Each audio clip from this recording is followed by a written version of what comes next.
Pupunod po kayo doon sa ibigay ni Press, tapos ibibigay po sa mga judges. Sila po ang magbabasa para sa inyo. Patay mo po. Sino mauna? Mag-look at send them off, please, and pass to our judges.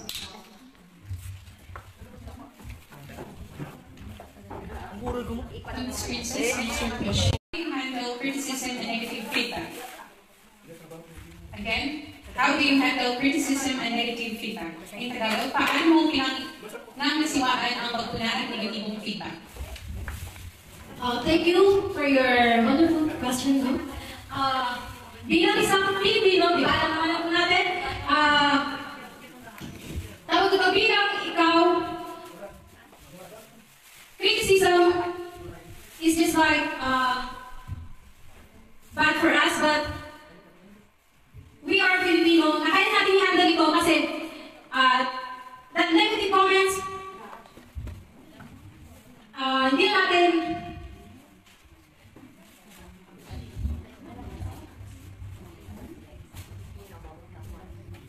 negative criticism, hindi natin ito tinatanggap kasi alam po natin na tayo ay nakakaunawa.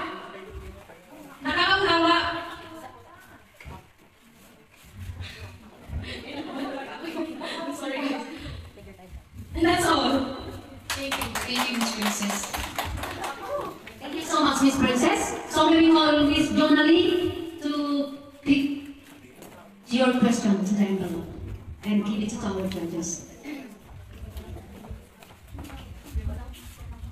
Your question is, if you win, how will you inspire and motivate others to take positive actions in their lives? In Tagalog, kung mananalo ka, paano mo may inspire at motivate ang iba na gumawa ng positibong aksyon sa kanilang buhay?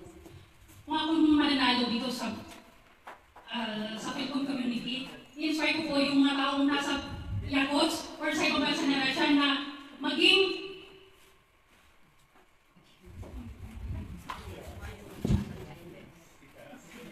strong para sa ating kinabukasan. That's all. Thank you. Alright, thank you so much, Miss Jonalie. So let's proceed to Miss Charlie, your last question. Hello, Ms. Charlie. Are you ready? I'm ready.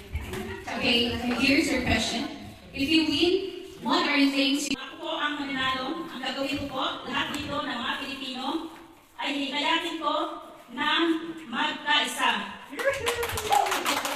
Para sa ating organisasyon ay buo at magkakasama tayong lahat hanggang sa dulo ng lumpikan. Thank you so much.